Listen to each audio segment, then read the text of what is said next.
USAID არ იხურება, თუმცა სახეს იცვლის. ამერიკის საგარეო დახმარების საკვანძო სააგენტო სახელმწიფო დეპარტამენტის დაქვემდებარებაში გადადის. ამჟამად მას პირადად მარკო რუბიო ხელმძღვანელობს. სახელმწიფო მდივანმა ელ სალვადორში ვიზიტისას გააქარწყლა ხმები, რომ საერთაშორისო განვითარების პროგრამა იხურება და საკითხში მეტი სიცხადე შეიტანა. მე USAID-ის მოქმედი დირექტორი ვარ. ამ ფუნქციების დელეგირება დროებით სხვას გადავაბარე, თუმცა მასთან მუდმივ კავშირზე ვარ. ჩვენი მიზანია საგარეო დახმარება ეროვნულ ინტერესებს დავუქვემდებაროთ. USAID-ს კი გააჩნია ბევრი ისეთი ფუნქცია, რომელიც გაგრძელდება და იქნება ამერიკის საგარეო პოლიტიკის ნაწილი. მიდგომა, რომელიც USAID-მა წლების განმავლობაში ჩამოაყალიბა, არის არა. ჩვენ ვაფინანსებთ პროგრამებს დამოუკიდებლად იმისა, არის თუ არა ეს შესაბამისობაში საგარეო პოლიტიკასთან. ეს ასაცილოა, ეს გადასახადების გადამხდელთა ფულია. USAID-ის 63 წლის წინ ჯო კენედის პრეზიდენტობისას შეიქმნა და მეტწილად მსოფლიოში ჯანდაცვის ხელმისაწვდომობაზე, სიღარიბესთან ბრძოლაზე, ადამიანის უფლებების დაცვასა და დემოკრატიის გაძლიერებაზე იყო მიმართული. ეს ყველაფერი კი დაბალი შემოსავლის მქონე ქვეყნებში. უკვე დღეს პროგრამა 50 მილიარდ დოლარიან ბიუჯეტსა და 10,000-ზე მეტ დასაქმებულს ითვლის.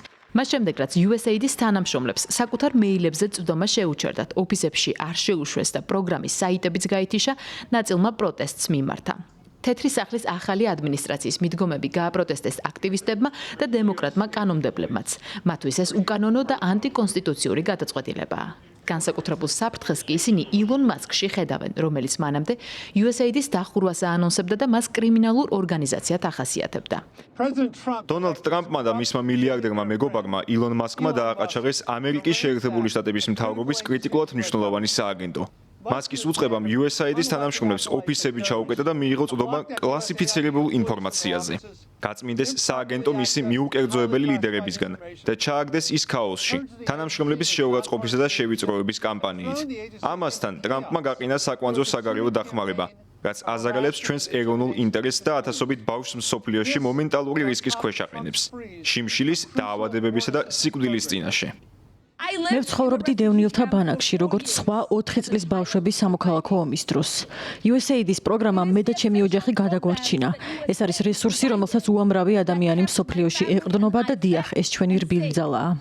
ხშირად ადამიანები ჩვენთან ინტერაქციაში სამხედრო თვალსაზრისით შემოდიან, რასაც არც სიყვარული მოაქვს და არც უსაფრთხოება. როდესაც მსოფლიო ამერიკის შეერთებულ შტატებთან ინტერაქციაში შემოდის ამგვარი პროგრამებით, ისინი ხედავენ ამერიკელი ხალხის გულსა და თანაგრძნობის უნარს.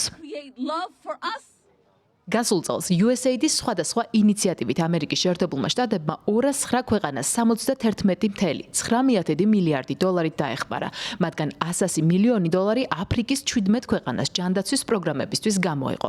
შესაბამისად, ყველაზე მეტად პროგრამის შეჩერებას ამ რეგიონის ქვეყნები იგრძნობენ, მაგალითად ტანზანია, სადაც ახლა ებოლაა გავრცელებული, ისევე როგორც ნიგერიასა და სამხრეთ აფრიკაში. ამასთან შარშან მსოფლიოს 55 ქვეყანაში USAID-მა 20 მილიონი დოლარი HIV ინფექციასთან ბრძოლას მოახმარა.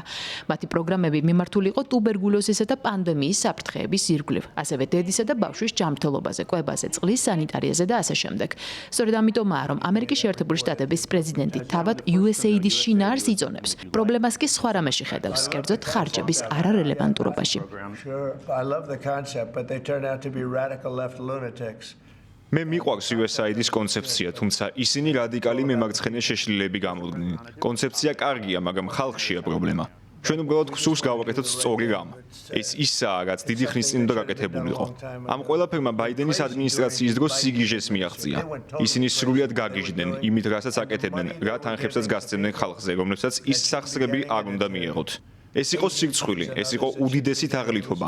ჩვენ ვამზადებთ ანგარიშს ამის შესახებ, მას საჭირო დროს გაჩვენებთ.